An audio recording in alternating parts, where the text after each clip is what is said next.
This week, we check out the town of Eldorado, Illinois, where a successful town doctor tried to keep some deadly family secrets. Welcome to Small Town Murder.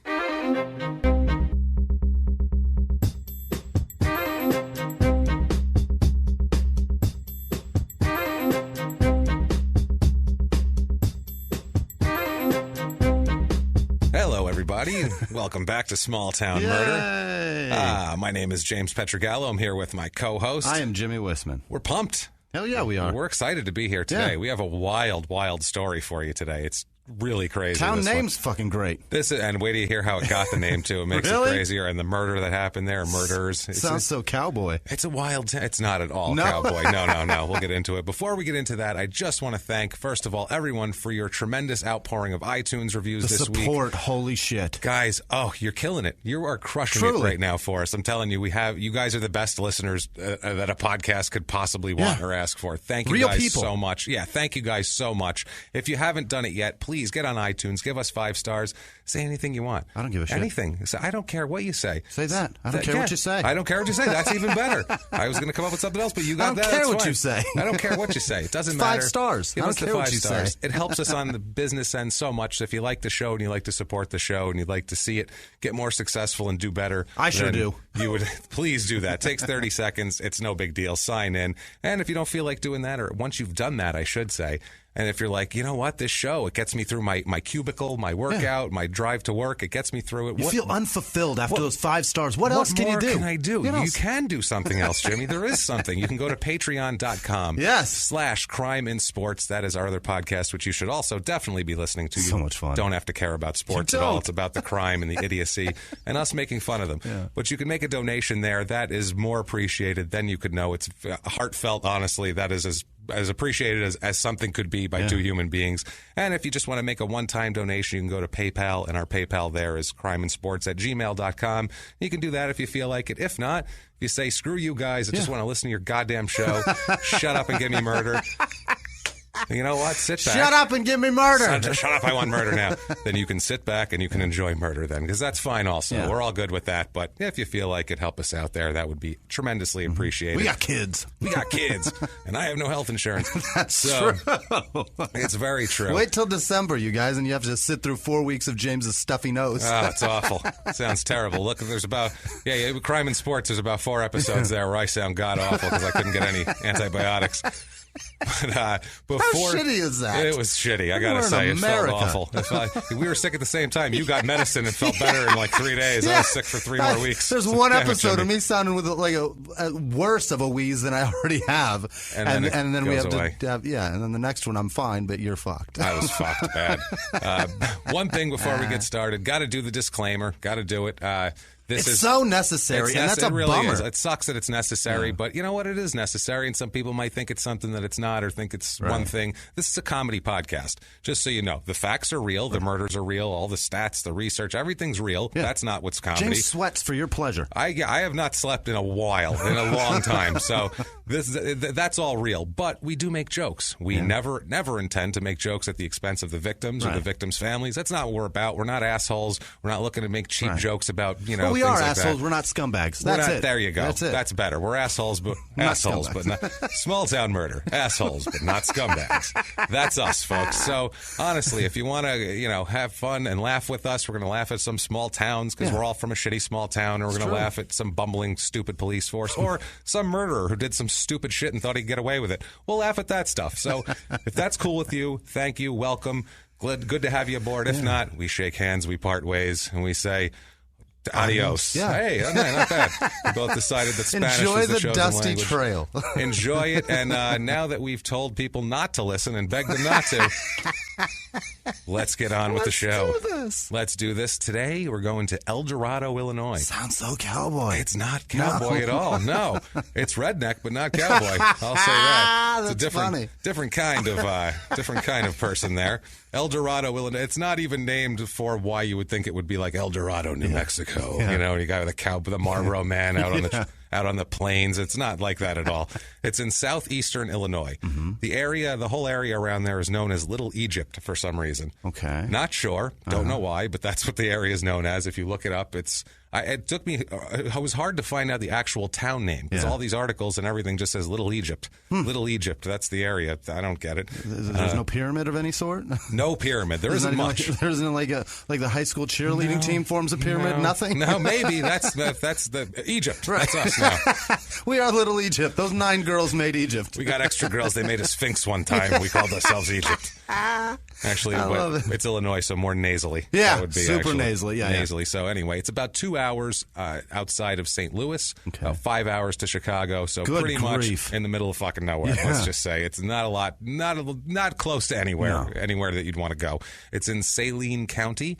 It's a small little town, 2.43 square miles. So that's a tiny area of a town. Zip code is 62930. Area code is 618.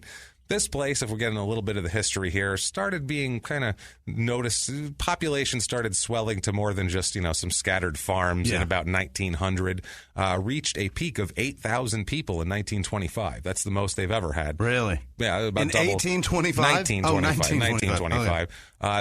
The city's name is spelled Eldorado, like a Cadillac Eldorado, like a Spanish word, except it's not 2 words. It's one word. Eldorado. It's one word, Eldorado, because it is not named for like whatever Eldorado is in Spanish. It is actually named for the 2 founders. This is how bad this is. They're a Judge Samuel Elder and a Joseph Reed. So it was Elder-Rito was the name of it. And apparently the legend has it that a sign printer for the railroad painted the name Eldorado on the train depot, and they were just like, I guess that's our name now. The painter said we're Eldorado. I guess everybody changed their little outgoing address stickers, whatever those are. This is so much easier. Eldorado. This is Eldorado. They were all like, all right, whatever. I mean, that's how much pride they had. They were like, either way. The sign guy's like, it's clearly misprinted. I'll fix it. There's no way they're naming a town Elder-Rito. That's not a town name. No, it's Eldorado now. One word. Interesting. So there was, this was at one point just basically a maze of railroad tracks that kind of made the town center in the middle of all of them. That was pretty much all that it was. That's why it was there, because it was just a center of railroad tracks. Okay. But now it's all bike trails. They replaced all the railroad tracks because, we don't use trains that much anymore. As much as we did in the 1900. Right. We have a Beatles connection for you, Jimmy. I know you'll be so excited for this, as we all know Jimmy hates the Beatles. In September 1963, 5 months before the Beatles' first appearance on the Ed Sullivan Show, which was what made them famous here, or even bigger here, George Harrison and his brother were visiting their sister, who lived in a nearby town to this. For some reason, George Harrison's sister moved from England to some little town in the middle of southern Illinois. The hell? I don't know, but things were not going well for them. They were visiting there, and George Harrison performed at the VFW Hall, the Veterans of Foreign War Hall. Oh my God! With the town band. Oh, that just sounds a local terrible. Band, and they said, and he had a hell George gig Harrison there. and this poor guy. We've all done comedy shows in places like that. I've done a VFW. Yeah. It's not pretty. It's a hell gig. It's terrible. It's a hell gig. They yelled at them and called them long hairs, I'm sure. And he had told him stupid haircut and all that shit. Quit smoking those jazz cigarettes they were telling them. And they're Speak like, American and all that. Speak American. George was probably lucky to get out of the town because also, until about this time, the mid-1960s, this is what's known as a sundown town. Do you know what a sundown town is, Jimmy? I don't. Like horrible things happen after sundown? A sundown town is a town mostly throughout the South in the United States and post-Civil War, but also throughout the North. There was plenty of them. They had them in Connecticut. They had them in every state pretty much there was. Yeah. This was a town that basically had an ordinance that said, if you are black, get out of town before sundown or bad shit's going to happen to you. And they would put a sign. They would put a sign up that said, get out of town. And there's still towns in Texas that have this, by the way. There's still a couple of these towns that they say, oh, it's just a historical thing of the past. No, it's not. No. They mean it. It's a threat. I feel like. And this, so you can tell this, Southern Illinois, by the way, if you're from Southern Illinois, I apologize, but it's fucking true because I know people that are from Southern Illinois. Southern Illinois is Alabama. It just is Alabama. It's just super redneck and super racist. Yeah, Illinois is Chicago and then Alabama. Chirac. That's what it is. No, it is too. It is Klan territory. Wow. That is. It's even funny too because I've seen like 2 documentaries that take place in Southern Illinois. Both of them huge Aryan Brotherhood Klan is that shit right? around it. Absolutely, that's all it is. It's the only way I can describe it. Wow. So this shit continues to this day, and so I'm sure there are towns. Someone's going to say, "I'm from Southern Illinois, and my town is." I understand your town isn't like that. Go to the town over; they're like that. That's what I'm saying. Someone around there is like that because that's the way shit is. Is that what happened to Sammy Sosa? They converted him, and then he started turning white. Well, no. He didn't go to Southern Illinois, I'm sure. He stayed far, far away from it. He stayed on the north side of Chicago just to stay as far away from it. Have you seen him lately? He is so pale. It's crazy. How does that happen? He's losing pigment like crazy. I don't know. I don't know what happened to him. I don't know what happens to a Dominican man when they get older. Do they lose I have no clue. His skin goes gray, not his hair, just his skin. If you're Dominican, shout us out. Tell us if you've been losing pigment. Let us know why that happens. Don't know. We have no idea. But yeah, so it was a sundown town, so that's not terrific. That's not a terrific lineage here of this town. Get into the people here. The population is 4,064 at the moment. It's down about 10% in the last 15 years because what the hell's going on around there? It's about 54% female, which as we know is a little higher than average. It's usually about 51. Fascinating. Married people versus non-married people, it's all average. That sort of thing is average. The only thing that's weird there in the stats is there's more than double the average of widowed people there. Really? Yeah, so a lot of dead people there. You'd a lot think of dead that would be in Iraq. there.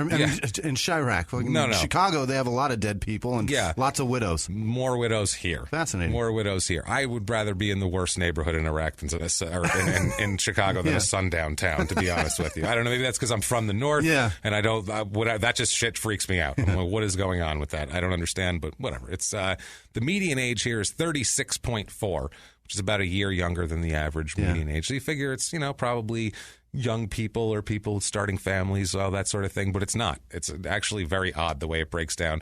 There's about a third more people, children 0 to 9 years of age than average. Really? There's a lot of little kids. A third more? Yeah, there's a lot of little kids, more 18 to 20, and then everything else is less in age groups, and then 75 and older, there's way more. So they have babies and elderly people. And nothing in the middle. Nothing in the middle. I don't know who's taking care of these That's how they get the median age. They got people that are 90 and people that are 2. Yeah, that's exactly what we're getting at here. It's all it is. Now, racially, it's mostly white, as you might imagine. It's 95.14% white. Okay. So pretty white. 62% is the average. 1.09% brave black people. Super brave. The bravest. They unscrewed the sign and took it down on their way in with the U-Haul, apparently. I don't think that's going to happen here. I'm going to take that. Not in my hometown. Yeah, I don't think so. 0.0% Asian, 0.0% Native American, 0.77% Hispanic. Oh, my goodness. So, they barely even have 2 people. Yeah, 99.23% non-Hispanic. That's quite the quote, quite the stat they have here. It's about 17% normally. Yeah. Religious, they're awfully religious down there. Really? 62% are religious, but that's 12% more than the average of about 50. Interesting. 41% are Baptist. Yes. Ooh, Lordy, that's here we go. Ones. Lordy. That's the ones with hoods and shit. Hellfire right there. 30% Catholic. Yeah. So I'm sure they were angry trying to keep them out originally. 0.06% Jewish, so not a whole lot of Jewish people moving there. Which, you need a doctor and a lawyer here and there. You know that there's going to be violence if there's that little amount of Jewish people. Bad things are going to happen. 0.0% Muslim. As far as politically, about 64% are Republican, as you would expect from that breakdown of everything else. I mean, stereotypically, it completely makes sense, and then you hit us with that, and now you get it. That's what it is. Ain't that America, guys? That's their wheelhouse. As John Cougar Mellencamp once said. Ain't that America? So many pink houses. So many pink houses. This is where those pink houses are, right here, for you and me. So, household income. Jack and Diane was written about this fucking town. It was. Absolutely. Well, before he got ran out of it for being a hippie. Let's go. They called him a dirty pot-smoking hippie and ran him out. Get out of here, Cougar. Now let's jump over to the Scarecrow album. We'll hit songs off of that one, too. That's fine. So it's a poor area. And yes, by the way, I do hate the Beatles, and I do know a lot of John Cougar Mellencamp songs. Well, everybody knows a lot. It's not voluntary.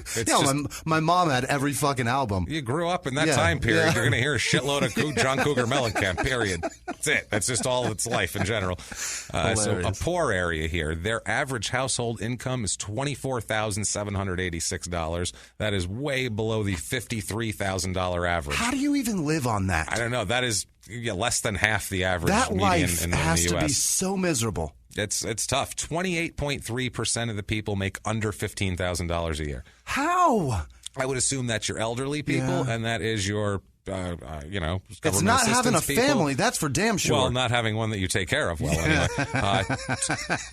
12. Lots of drugs spent. Yeah. Basically, 56% of the people make under $35,000 a year in this town. God. So that's rough. All other income levels are less than average. Only 4% make between $100,000 and $150,000 a year. The average 4%. Is like 13%. 2% make between $150,000 and $200,000 a year. 0% make over $200,000 a year. The rich get richer. This is a poor town. Yeah, and these people are. Now let's not get into the politics of it, but this is a rough area, man. The jobs there are. I mean, it's bleak, man. As far as it this sounds goes. like it already. Yeah, I'm looking at the jobs and everything, and it's there's some sales, there's a lot of production, transportation, that sort of thing. There isn't even a lot of construction jobs. I feel like there's not a lot of jobs there, and there is the unemployment rate's 8.5%, which is 3% higher than our average nationally at the moment. Cost of living, though, overall we do 100 being the average cost of living. Cost of living here is a 73. Okay. Now everything else, groceries, health, all that stuff's around 100. Housing is a 24. 24 out of 100 is housing. Costs you nothing. Nothing to live there. The median home cost here is $44,400.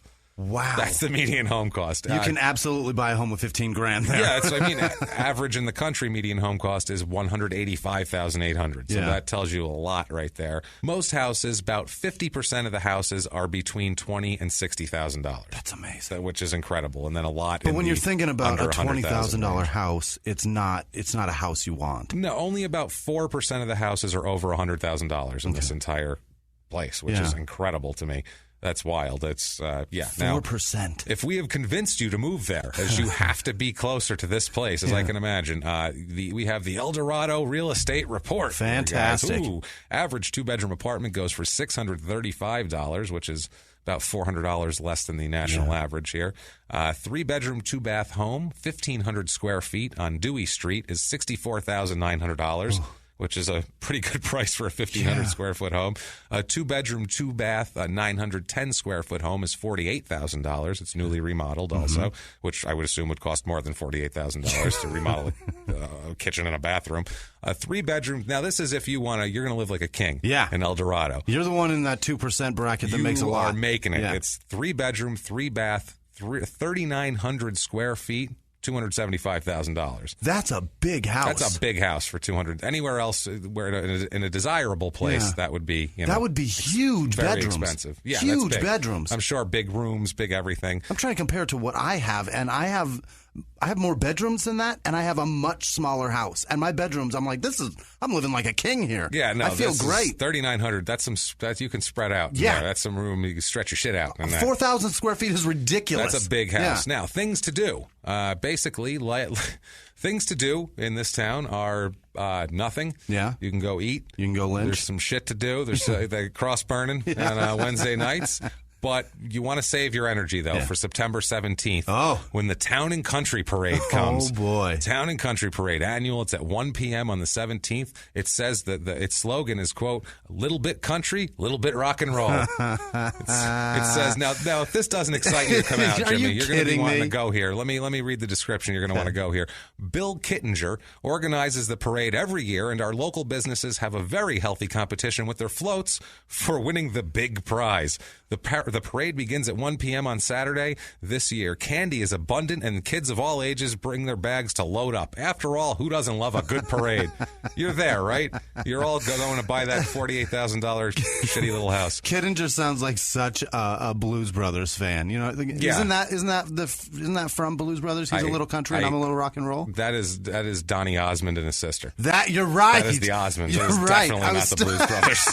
Neither of them were a little bit country at all. They were both very blues. I saw the phrase coming out of Dan Aykroyd's mouth. That's why. That's ridiculous. So they're huge. They're huge black people Osmonds music is what they did, and Blues Brothers. Fuck the Blues Brothers. You hate the Beatles? I fucking hate the Blues Brothers. And I love Dan. Hate them.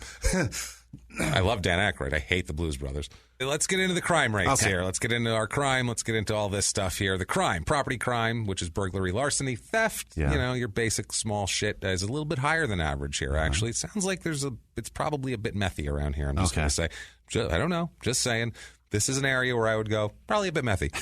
Dad goes to the Klan meeting, son's cooking up some meth in the bathtub. I think that's how this is working. And mom partakes to forget that shit's going on in her house. Pills. Mom's on pills. Come on. Jesus Christ. Give her some respect. Opioids. It's middle America. Let's get our shit together here, Jimmy. Son's on meth. Mom's on opioids. Dad's shit-faced at a Klan rally. That's how this works, Jimmy. Alcohol, opioid. Come on. She washes them down with a nice Pinot Grigio. There's a flow here. Violent crime, murder, rape, robbery, assault is pretty low, actually. It's about a third lower than average, so it's not bad here. It's a safe place, all right. Unless you're black, probably. But hey, let's not get into that right now. Let's introduce somebody. Okay. Let us introduce John Dale Cavanis. Mm-hmm. This is Dr. John Dale Cavanis.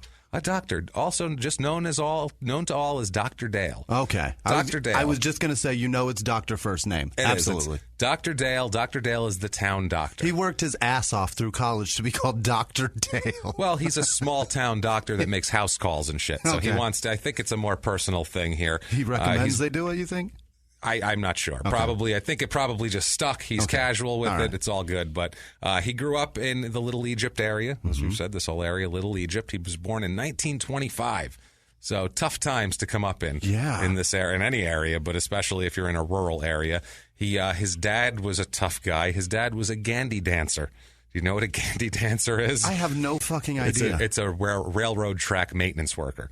That's a dancer? It's called a Gandhi dancer for some reason. I don't know why. Fantastic. I had to look up what the fuck a Gandhi dancer was when I read it, and I was like, oh, okay. So he's a tough guy that works outside in the sun on the tracks all day. So father's a tough dude. Yeah. Growing up in the Depression. He's got some calluses. Working on the railroad. Oh, God. He's got calluses on his heart. His hands are like burlap, I'm sure, when you shake them. Like, oh, my God, do you even have skin? Yeah. So he grows up there. His dad was a tough guy, tells him to, be tough, too. Yeah. He gets married early, as everybody did in the, 40s. Everybody got married when they were 17 years old as soon as possible. He's not in World War II, from what I understand. I don't see anything about him being in World War II, which for a guy born in 1925 seems odd. But I don't know. Maybe he was some sort of. I think he went to medical school. He was probably going in to medical school at the time. and then probably by the time he was done, the war was over. I'm thinking based on the timing. He gets married early, like I said, as they all do. He was fortunate enough that his dad had a job. In the Depression, if you had a job at all, you were doing well. So they were known as a well-off family because his dad worked at the railroad. I mean, that's about all there was. They scraped together enough money to send this kid to college. He goes to college. He goes to medical school. He comes back to start a practice. Yeah. Comes back to Little Egypt to start a hometown small doctor practice, which is kind of folksy in the 40s. Yeah. It's like the late 40s, and he's going to come home and, be the small. It's like Doc Hollywood, basically, except he's not from Hollywood. Not driving a Porsche. He's not going to, he's not on his way to be a plastic surgeon or anything like that. His wife leaves him pretty much right away when he gets home from medical school and everything. His wife takes off an idiot. on him. Yeah, right. He's going to be the town doctor. Well, there's the reason why she would do that is it sounds like a dream life, but he's also a pretty cruel and violent guy already. Even at a young age. At this point, I'm already giving him a pass on everything because he's a hero to me right now. Yeah, but no, he's kind of a dick. He's kind of a dick. He grows up kind of a dick here. In 1951, he finds another wife. That's okay. He's like, hey, I don't need you. I'm the town doctor. I'll find somebody, damn it. He finds a nurse named Marion Newberry. Perfect. Well, they have a quick, less than a year of a courtship, and they're married in 1952. She takes a lot of the brunt of his bullshit. Okay. His physical, he abuses her physically, emotionally. He's an asshole. He starts to drink a lot, starts to use drugs that he has access to, things like that. So now he's like a small town rural doctor making house calls. The town loves him. He comes home, drinks a lot, beats the shit out of his wife. Well, and I mean, she's looking at it like, where the hell else am I going to go? I'm going to go live with some dude that shovels horse shit, and then he's going to beat me? Someone's going to beat you, probably. At least I got a nice house. That's what I mean. And that's sad as that is. That was the life. A lot of what you, or at least what you thought you had as an option as a woman in the 50s, because that's what people told you. Right. It was like, hey, you didn't go to secretary school, so you better stick with him. Right. Duck and cover. I don't know. And then she's watching the fucking ridiculous midday TV while he's out doing house calls and stuff. She sees Rosie Riveter and she wants to knock Rosie out. She's like, look at me, asshole. How about me? Find some help for me. Yeah, no, it's absolutely true. They had sons. He has 4 sons. Wow. He has 4 kids. Each one that comes out, she's like, here's another one that's going to beat a wife. That's another one that's going to beat a wife, or another one for him to beat. He's horrible with all of them, basically. Okay. He plays... he also, to the whole family, he plays practical jokes on his family, like locking them in closets and attics. Hilarious. Like, oh, can you go in there and get me something? And he'll go in there, ha, ha, ha, and then leave him in there for hours. Hilarious, right? Asshole. In 1971, he, the drinking and his drug use kind of caught up with him a little bit here. Yeah. He causes an auto accident while drunk and kills a father and his 10-month-old baby. Which back then, in 1971, they probably didn't even have seatbelts on, but still, he kills them. When he was told afterwards that they were dead, his answer was, this is some bedtime bedside manner on a doctor here. He said, quote, everybody's got to die sometime.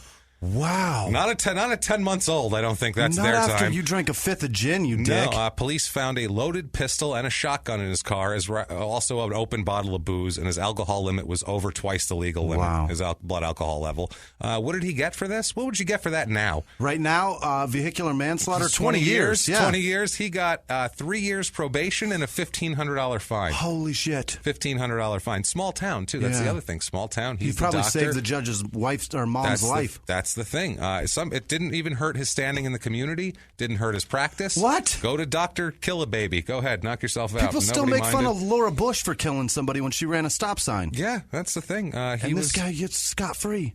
Unreal, man. Yeah, that's all he got. I mean, that is scot-free, pretty much. That is what it is. Now, they have a house that is just outside Eldorado, but they spend a lot of time. He likes to tend to his livestock, and so do the boys and the family. They're kind of on the farm all the time in Eldorado. It is called Hickory Handle Farm in Eldorado. But this is just, it's not this isn't like a fun thing where everybody's going down to work on the farm. Right. I'm sure he was beating them with hickory handles. With hickory handles. That's probably what it's named after. And everything else. Now, Marion, in the early 1970s, a little bit after this, I think 73, she says, that's enough for me. Oh, good for her. I've had over 20 years of this bullshit. I'm getting the fuck out of here.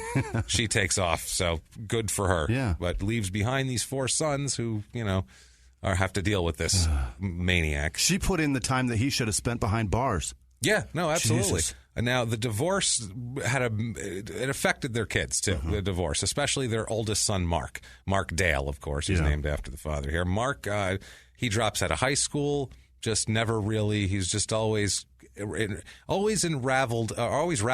wrapped up in his dad's vortex, basically. He's always doing shit for his dad. His dad's manipulating him, making him do things. He's trying to please his father as the firstborn. But he's not. He's doing a terrible job at that. Yeah. So everyone loves him, and he's beating the shit out of his kids, this Dr. Dale asshole. He hated Mark. He just hated his son, Mark, his oldest son. He called him a no-good pot smoker all the time. That was the thing all the time. He's just a no-good pot smoker. He's worthless. He's useless. This is the 70s. What do you expect? Early 70s. Yeah. You live in the middle of nowhere. Be happy he's not on meth. Right. If they had meth, he'd have been on meth back then, so be happy. Marion, the ex-wife, she moved to St. Louis. She got the hell out of there. Yeah. She moved 2 hours away, like, I'm getting out of here. Later on, she would tell people that whenever she would talk to Dr. Dale as on the phone, the ex-husband, all he would do was complain about Mark and make sarcastic comments about Mark and just talk shit about him. It's like, this kid we got, what a piece of shit he is. Like, that was the whole conversation, which is... Eventually you just stop calling because I'm tired of hearing about how much of a shithead my son is from you. Yeah, no, it's absolutely true. He once told with his son Sean, who we'll talk about later. He once had a fight. Dr. Dale had a fight with his son Sean and told his ex-wife on the phone, quote, "I don't care if I go to jail, I'll kill him." Wow, so that's an odd thing to say about your kid. When he's a child. Yeah, the kid was like a teenager at that time. That's a little steep, I think. Jesus. Now 1977 comes along, and we get to April of 1977, and everyone is invited. Mark invites everybody over for Easter. This includes the Marion, the ex-wife, the kid's mother. Everybody, we're going to have a family Easter. Yeah.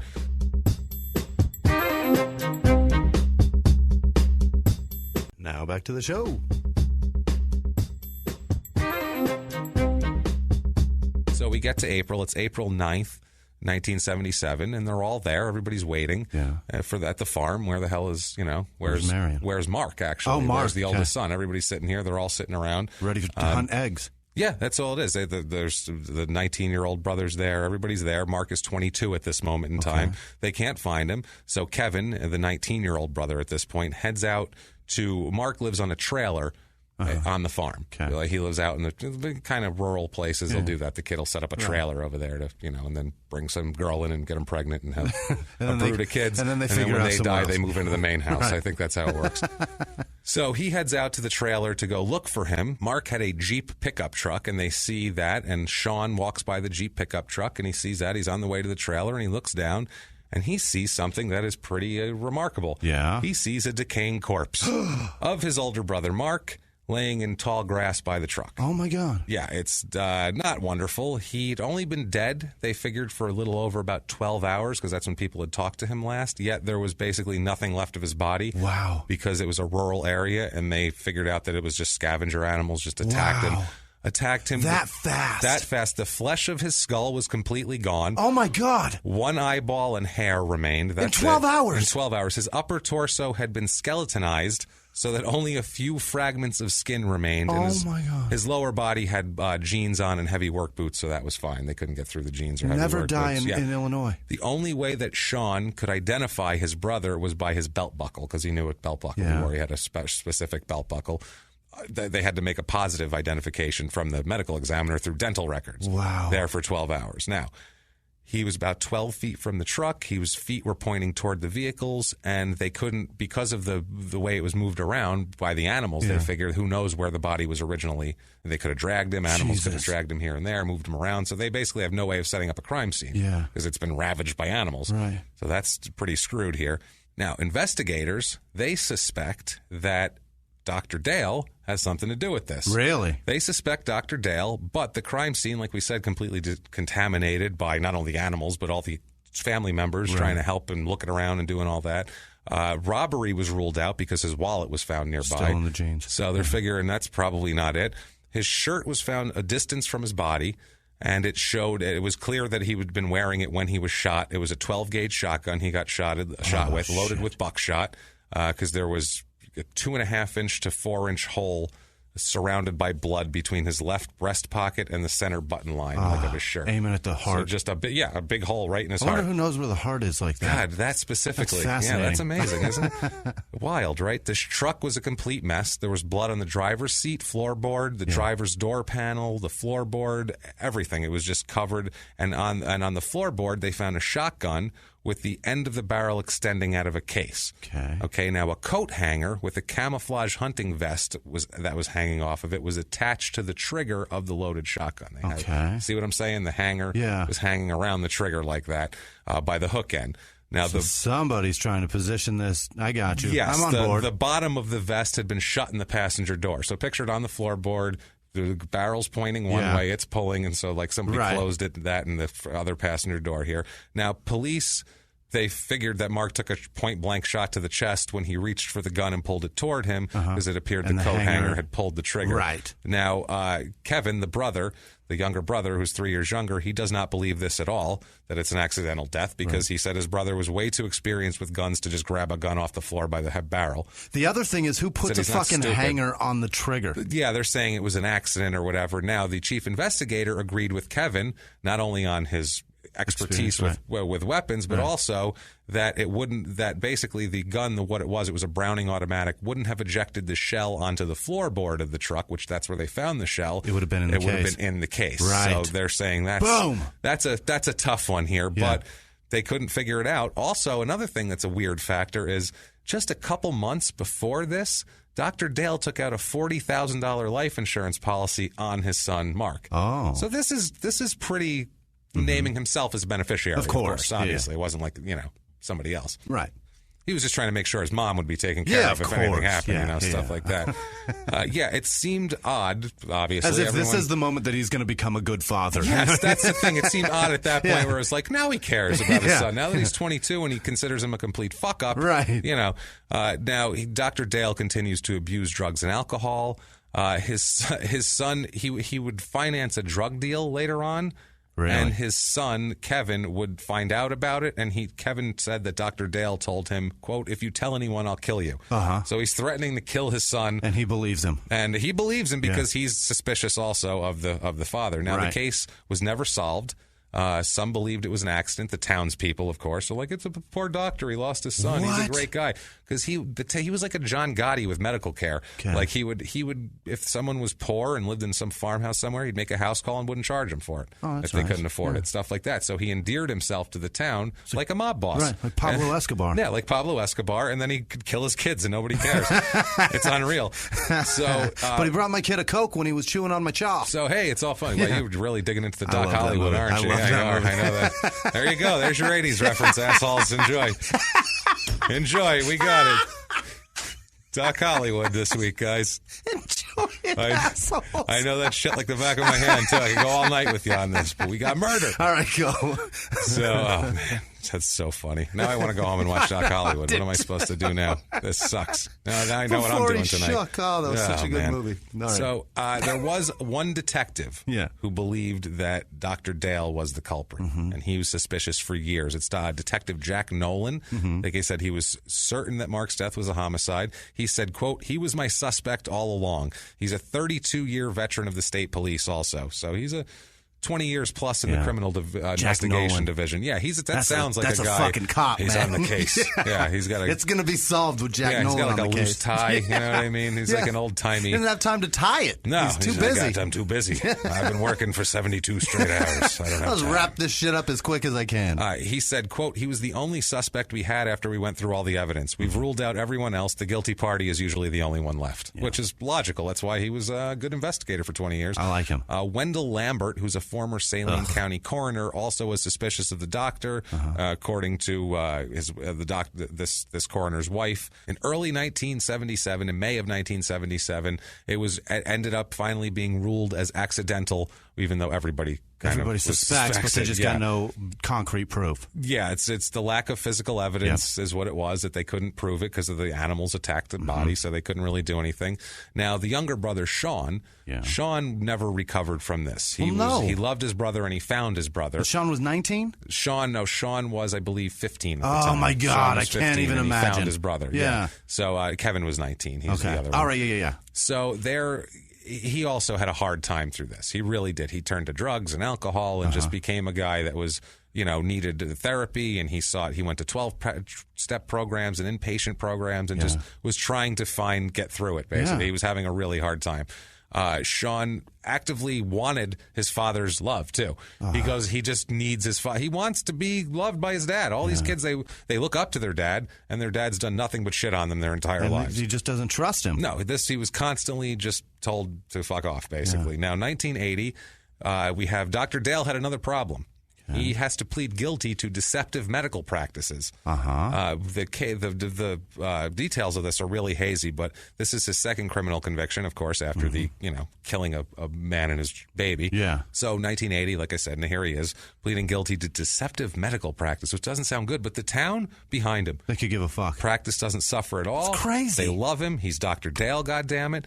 1984, Dr. Dale convinces his sons. Now, he says no interest in his sons whatsoever, doesn't come to them for anything. He comes to his sons, Sean and Kevin, and asks them to participate in an insurance investment that would benefit them in the future, because basically you could borrow against the policies. Okay. It's that sort of thing where you could borrow against a policy. Sounds illegal. It's a little shady is where we're going. I'm not an insurance agent, but it sounds a little shady. He told them that he would pay the $1,000. There's $1,000 monthly premiums that he can use as a big tax deduction. Okay. So he said, "Tell you what, you invest in this. I'll pay the premiums in the future. You'll get paid back money." And the kids are like, "Dad wants to do something with us. Holy shit, awesome! Yeah, sure, Dad. And why it's not? Finance. This could be fun. Dad's got money. We're broken alcoholics. What the hell? This sounds good. You know what I mean? And he did this to us. Yeah, exactly. Now, but he was having problems financially, Dr. Dale. He was filing his tax returns that indicated that he was just going deeper into debt. He owes close to $500,000.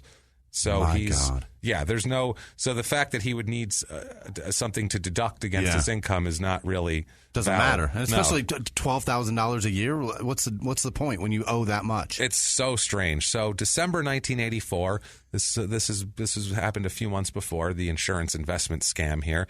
Sean's body is found. Oh, no. Yeah, Sean, the son, is found by a farmer in a remote area a town that used to be called Times Beach. Okay. This is a town that was it's a ghost town because it was shut down because of a toxic cancer, high levels of cancer-causing dioxin.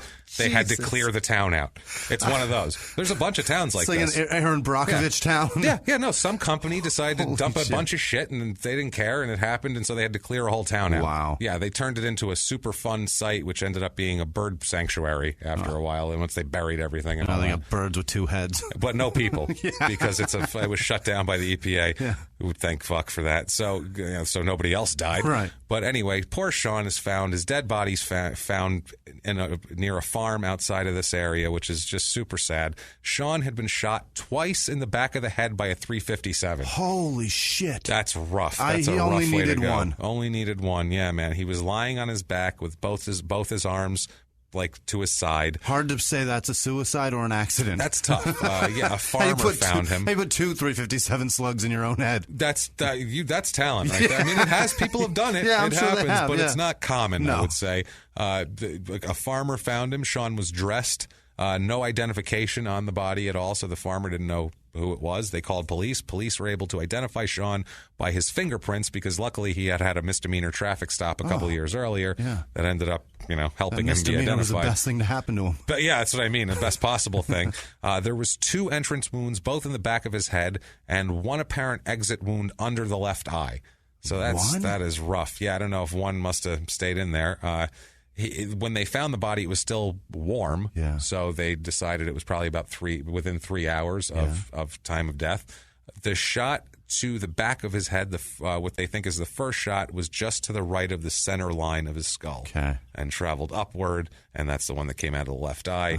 They said it had been fired from a distance of an inch or less, which is, pretty... Point blank. That's close. That's as close as it gets, too. yeah. That says suicide a little bit. It's hard to get that gun all the way to the back of your head, though. And it was not a contact wound, though. Okay. It wasn't actually touching the skin because there was less gunpowder on there than there would have been. That's execution style. Yeah. Now, the blood spatter analysis indicated that Sean had been standing with his left arm raised when he was shot, when the shot was fired. Okay. So he was like pointing to something or something like that, Hail standing. Hitler or something. Yeah, he was hiling. I'm not sure. We shouldn't say. We don't know if Sean was. We don't know. Sean seems like a nice kid. Right. Sean's not a Nazi. The poor kid found his brother. He helped take that sign down, guys. Yeah, he Let's did. be honest. He sure did. As a small child, he helped take it down. Let's build Sean up, shall we? Let's get some sympathy for poor Sean here. I feel like he doesn't have enough.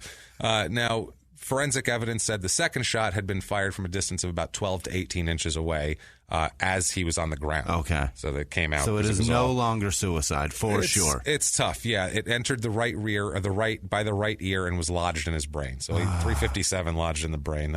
Things aren't going to go well. They said either shot would have killed him. Yeah. Both shots were deadly. Yeah. It also said the autopsy said that he had consumed over a dozen drinks. His blood alcohol level was like 4 times the legal limit. Jesus. So he was hammered. Yeah. What they thought at first, going by it, it looked like an execution style shooting. Back of the head, second shot on the ground, 2 shots, second one to make sure. That's execution style is what they thought here. Also, too, the absence of a wallet.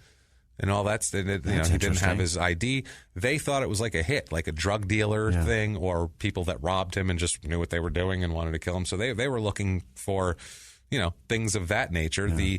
The analysis of the crime said, quote, "These circumstances imply a removed killer with no personal attachments to the victim and motivated by financial gain to pull the trigger." Maybe so, but he was housed. He was so drunk. That also sounds like his dad. Yeah, exactly. That sounds just like his dad. No personal attachment, financial gain. That's his father, sadly enough. But he was shithoused. Somebody went out and spent time with him long enough to get him shithoused. That's as personal as it gets. That's crazy. So police, though, they're focusing on Dr. Dale here. I would hope so. They're saying, let's take a look at him first. Yeah. Since we had that other sketchy one. Let's see here. His first statement was to police was that he hadn't seen Sean for several weeks. He's like, I don't know what you're talking about. I haven't seen him. But police found some eyewitnesses that had seen him and Sean leaving Sean's apartment together the night before, which is great. He had been observed driving around an apartment complex, and a couple who also lived there said, who the hell is this guy driving around? So they wrote down his license plate number. And then they observed Sean and Dr. Dale hugging each other, and they recognized him They said, oh, that's his father, whatever. And they completely forgot about it until they were contacted by authorities saying, hey, did you see anybody with this guy? And they went, actually, his dad was here. Here's his license plate number. And they went, oh, well, that's interesting. Somebody's story now sucks. Somebody's story is now shitty. Yeah. And also, too, they said they heard at 3 a.m., they heard them leaving the apartment. Really? So they heard 2 footsteps leaving the apartment at 3 a.m. So they went out at 3 a.m. for some reason, leaving Sean's apartment.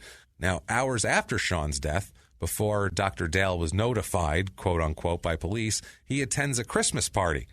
Really? A community Christmas party, bunch of people there. A bunch of friends were questioned by police. They said he was acting perfectly normal, laughing, drinking, having a good time. So odd. That's not a murderous behavior. No. It was so inconsistent that they were like, God, who could be that cold? Right. You know who could be so callous? Who could possibly be that cold? When they know that 50% of their kids are dead. 50%, yeah. They're dead, and you probably killed them. Yeah. And both of them were 22 when they died, too. Is that right? Isn't that weird? Oh, Both that's kids so were sad. 22 when they died. Now, Kevin, his son Kevin, is getting ready for bed with his wife, and he gets a call. And he's outlived both his brothers at this point. Yeah, he gets a call saying, are you, Kevin? And he's like, yeah, what do you want from me? And they tell him there's been a problem. And Kevin got all pissed off at him and said, how do I know you're a police officer? How do I know who the hell you are? Yeah. He's just whatever. And they said, look, it's serious. He thought it was a joke, Kevin. He was like, I thought it was a joke the whole time. And they told him, your brother Sean is dead. And once he gets down there, Kevin said, look, I'm sorry. I was rude to you over the phone. Well, you can't blame him. He's thinking that's a joke because his whole life he's been told shitty jokes by his dad. Those practical jokes were all terrible, shitty jokes. Can you smell the attic for me? Hey, there you go. He was sitting there for a while. But Kevin says to him, I'm sorry I was rude over the phone. It's just, I've been through this whole thing before. Yeah. And the cop was like, what do you mean you've been through this before? Because this was a new guy. He didn't know. Oh, shit. And he said, I had another brother who was killed 7 years ago. He said, blah, blah, blah. And the guy said, really? Another brother? And they said, was he shot too? And he's like, yeah, of course. And they're like, really? What? Well, then. And they said, how old was he? And he goes, 22. And they go, how old was Sean? 22. This is getting really fucking weird now. This is the worst police department ever. How do they not know that the other one's dead too? I don't know. This is a small town. It's not like they have 20 random 22-year-olds shot in a farm every day. This is, Well, apparently they do. But yeah, apparently they do. Kevin had no idea who would kill him. He said, I don't know who would kill Sean. Everybody loves Sean. He was a good guy. It's the whole thing. So Dr. Dale is confronted about the lie. They're like, hey, they said we saw you. And he said, oh, yeah, I did that on purpose. I understand that was a lie. I did it because, look, we were out drinking, he said. We went out and went for a ride and ended up at a park where he was found. And he said Sean asked his father had a pistol, as he always did. And he said Sean asked to see the pistol. And he said Sean put the pistol to the back of his head and said to his father, tell Mom I'm sorry. And he pulled the trigger. That was his story, okay? That's one shot. Oh, that's not good. He just told them he was there when he was dead now. Yeah. That's not good at all. This is even worse. How do you explain the second shot? Yeah. He says the second shot, the other one, he said the first shot was the one that it was behind the right ear that lodged in the brain. That was the one Sean did to himself.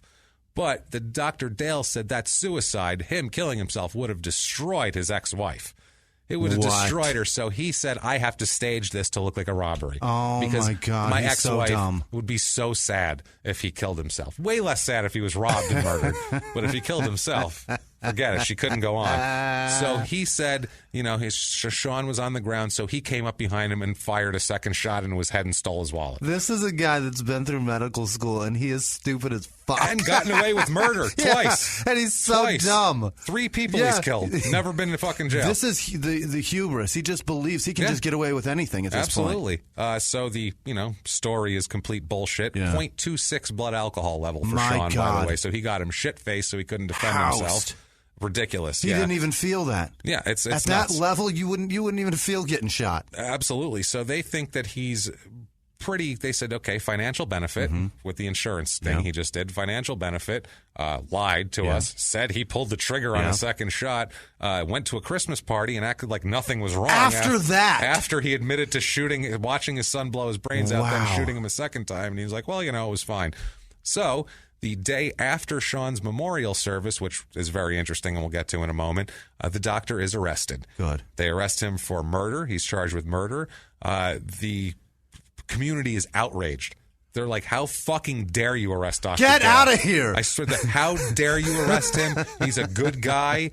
Disbelief. refused. They just refused. So what did they do? They set up a fund to aid his defense. Get the fuck People out. in the town offered to sell their houses to pay this guy's defense fund. Well, in their defense, it's only like $17,000. That's true. Yeah, they were like, I don't know. That's not going to pay. We all need to sell our houses. It's going to pay like 2 days of court if we get a decent lawyer in here. So just nobody believed it. Why would anyone? People would say, why would anyone stay up all night to save people, then go out and shoot their son? Well, it's crazy. Because he cares about you, not his own kids. How fucked is that? Cuckoo crazy. That would be my fucking guess. That's just off the top of my head. Cuckoo crazy. He's in a lot of debt and he needs money. That's why. That's it. So yeah, legal defense fund is established by a longtime friend named Bertus Herman. Yeah. And he's now deceased. And this held $37,000 at one point for his defense. He has a trial. People say, they show up, they say, quote, he was the great doctor, probably the best in the area. No one ever disputed the fact that he was a tremendous physician. The Detective Nolan, our hard-boiled detective, said. Hard-boiled. I love it. An Eldorado barber named John Martin, he was a close friend of Dr. Dale, said that alcohol would change the doctor's personality. He said, quote, old Doc was a different man when he got a few drinks in him. All right. Which sounds Jekyll and Hyde. just like that's what they call him all through every article, like Jekyll and Hyde doctor, because he's a doctor. Yeah. They're completely uncreative, the press. Yeah. They have no creativity to come up with anything new. So he goes on trial. Courtroom is filled with supporters. They have this big trial, and it ends in a mistrial. Get it? What? In a fucking mistrial. The judge determined that the jury had seen documents that were not introduced as evidence. Somehow they got mixed into everything, so there's a mistrial. But there is a second trial. Okay. They're not letting this guy go with no second trial. Prosecutor Stephen Goldman said in his opening statements that the father and doctor was the beneficiary to the two insurance policies totaling $148,000, wow, which he needed to get out of debt. He said, quote, he took him, this is the prosecutor, said, quote, he took him out and got him drunk and then drove him to an isolated area where he shot Sean twice in the head. The balance sheet will show the defendant had more than $27,000 in out-of-pocket cash expenses from his farm and cattle. The evidence will show the farm was highly mortgaged and he owed money on the cattle. So he's saying this is for his farm, which was like the most important thing to Dr. Dale. Now, his defense attorney, some idiot named Arthur Margulis, portrayed Dr. Dale as just this. He says he's a successful millionaire. I don't know what you're talking about. He has plenty of money, which can be easily shown. Disputed, not. Yeah. He said the doctor had a cash flow problem, but he has cash value of more than $1 million. He said he has a lot of shit to sell. He could have sold things off, but he didn't want to. Yeah, but he wanted that money from that. He loved that stuff. He didn't love his kids. That's what he was doing. Absolutely. Now, Sean's girlfriend, Tina, testified that Sean was often drunk, but he was very cheerful before his death because quote, his father was showing increased interest in him. He was happy. He was like, finally, my dad loves me. Yeah. No, he was setting you up. That's so sad. He loves to kill you. Yeah, this is unreal. Before the memorial service, the brother called to ask about Sean's ashes, and the funeral director told him that the check had bounced. What? Yeah, she said that that Kevin and his wife finally paid the funeral expenses, but with the money that the townspeople set up for the defense fund, they used it for that. Dr. Dale didn't want to even pay for it because he told her when she said, "Hey, let's take the expenses out since your check bounced." Yeah. He said that Sean was a quote hindrance and an embarrassment. And he said that paying for the funeral would be a waste. That's not what you say. Because he said, quote, Sean has no friends. Why spend the money on flowers and music? What? Wow. That's your some cold-hearted shit. This guy's a cold son of a bitch, man. The jurors in the second trial deliberate for less than 3 hours. Yes. And they finally come out with a verdict of guilty of first-degree murder. Finally. Yahtzee. They came in. He showed no emotion when they read it. When they read it, he faced either the gas chamber or life in prison. Wow. Those are the only two options here. Now, on January 8th, 1986, because this was in 85, Judge Drew Luton Jr. of St. Louis County Circuit Court imposed the sentence of death in the gas chamber. Yes, awesome. Indeed. Death in the gas chamber. No execution date was set, as it's an automatic appeal to the state Supreme Court. Now, so you figure he's going to appeal the hell out of this, right? Well, he appeals in a different way. In November 1986, at about 7:30 in the morning, Don Klein, who's a deputy warden at Missouri State Prison, found Dr. Dale dead in his cell. Yes! He said, quote, he hung himself from the bars above his cell door. He had an extension cord or a cord from a television set or something. He fashioned it into a noose. I love it. He had also secured the door cell by wrapping something around the bars so no one could open it and get to him quickly.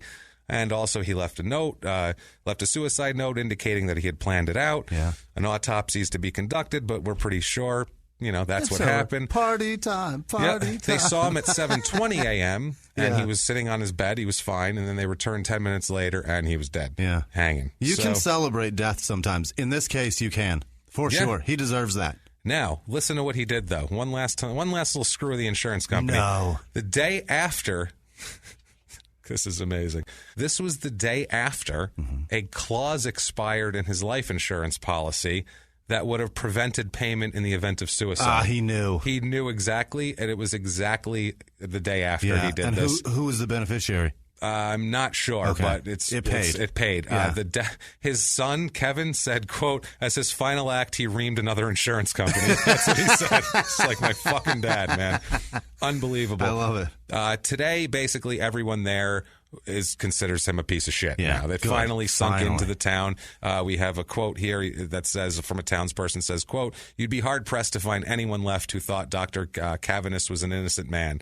A lot of people who supported him here are older, and most of them are dead now. Unbelievable. Now, Detective Nolan said, quote, if we had DNA technology back then, we positively could have identified Mr. Cavanis as the killer. There's no doubt in my mind of the first one. Yeah. But ends up, got away with one, killed the other, and good. Got away with three. Three. I mean, because they had the guy and they still let him go. Unbelievable. So there is a novel about this, a book written in 1989 called "The Murder in Little Egypt" by a woman named Darcy O'Brien. Okay, that is out there. There's like an ebook for it and stuff. Like I didn't read it, but I did all the other research. You guys can read it if you want. You can read it if you want, but you heard the story here. You know everything. That's Dr. Dale. That is Eldorado or Eldorado, Colorado. Whatever you want to call it. Holy shit. If you enjoyed Eldorado, that. Indiana. Eldorado, Indiana. Illinois. It's Illinois. Illinois, it's not Indiana. You said Colorado the first time. That's why. Oh, did I? Yeah. Eldorado, Colorado. That sounds better. Great. Eldorado. You said El Dorito, which I was like, El Dorito. That is Eldorado, Illinois. Right. Now, if you like that story, if you found that story compelling and you were like, God, that was fun, you know what you should do right now? Yeah. You should get on iTunes. That's exactly you should give us 5 stars and tell us anything you want. Tell us 5 stars is fun to give. We'll be like, yes, it is. And I don't care what you say. It's fun to give. Fun to receive and helps us out tremendously. That's a great way you can help the show. If you need to do more, you can go on patreon.com/crimeinsports and you can help us out with a donation or a one-time donation at PayPal with crimeinsports@gmail.com being our PayPal. Yeah. We have so many fine people who did this week, so many donations, so many great people that we're going to shout out in a second. And if you want to do that or you want to tell us hello, you can find us on social media, on Twitter @MurderSmall, Facebook.com/SmallTownPod. You can find us there. And here are some of these fine people who were so wonderful to us this week. This week was fucking incredible. And the amount of tweets of people telling us that they only are on Twitter just to talk to us warmed my heart. Every week I get like 3 or 4 of them. And this week there was like, Jesus, I want to say there was like 12. James Muscroft or Sausage on Instagram. James Muscroft, not on Instagram, Snapchat. James Muscroft in the UK donated this week. Coim Byrne, I want to say Coim, CAOIMH. That is the hardest name to pronounce. That is a hard one. Kaum. Thank God that's you doing it, not me. Miss Byrne or Mr. Byrne. Thank you. We recognize you and thank you. Andrew Wigan, Kelly Mack, Alexandra Gia upped her donation, I believe. No, sent twice. That's what happened.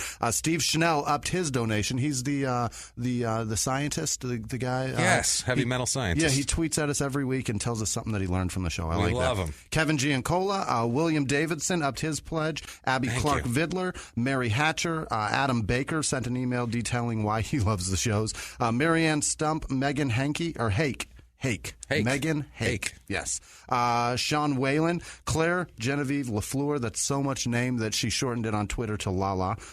She tweets at us every week, and I love her. Joaquin Jorgensen, Linda Plass jogs with us and started re-listening to all the episodes. Yeah, we love her. She's the best. She tweets out everything to us. I believe she upped her donation also. Thank you. She did from $25. That's amazing. Right. Thank you so much. We really we appreciate it so much. Lucy Androdiova. Androdiova. That's such a long last. I love it. Anyway, whatever. My last name's Pietragallo. I'm not going to say shit. Yeah. Lucy Androdiova. Hell of a name you got there. I like it. Jennifer Gish, Tasha Rossi upped her donation. Thank you. Bart Stockton, Ricky in New Zealand at Nude Toes. Whatever. Yeah, he's got a fetish. What do you want? It's a girl. Oh. Alana Spano, Jason Kobler, and then Sloan Proenza. She's in New Jersey. She's a college student. She doesn't have a lot of money. That's what she said. Of her. So she didn't donate anything. She didn't donate cash. Yeah. She took and financed a package all the way across this country and sent us a ton of stuff for the show. So thank you, Sloan. Thank you. You're a sweetheart. Rock. Thank you. We appreciate it, and thank you. Thank all of you for doing that. We appreciate every bit of attention you want to give us, every nice word that you throw at us, every donation, every review. And really, we see it and we love it, and it means a lot to us, and it makes the show worth doing because God knows, financially, it's not the most lucrative thing in the world at the moment, but you guys are helping it become a better that way, and that's the way we like it, honestly, because we'd rather be beholden to you than anybody else. That's what it is. That's what it is. I'd rather hear from you guys and you guys tell us when you're pissed off at something we do. Yeah. Because you're much easier to talk to. And we'll tell you to go fuck yourself, but still, afterwards, we'll have a shake hands and we'll listen to another show. We'll hug it out, and next week we'll do it again. That's right. You want to give them your social media, Jimmy? At Whisman Sucks, WHISMAN Sucks on Twitter, Instagram, and Snapchat. Find me. And I am at Jimmy P is Funny on all the appropriate apparatus. Yeah. And you can try to spell my name if you want, or cut and paste from the show description if you want to be smart about it. Other than that. Or you can see my man James Pietragallo at Jimmy P is Funny at the Tempe Improv next weekend with this weekend. This weekend. Yeah. Tonight. Yes. Through Sunday. That's it will be with John Reap at the Tempe Improv. Yeah, if you man. want to come out and see that. He's awesome. He's good funny. Time. And James is too. Yeah, we'll have fun. Actually, he is. He's awesome. He's funny. And so is John Reap. We'll say it that way. Thank you, Jimmy. I appreciate that. We're going to have a ball, but guys, can't wait. And till then, we'll see you next week, guys. It's been our pleasure. Bye.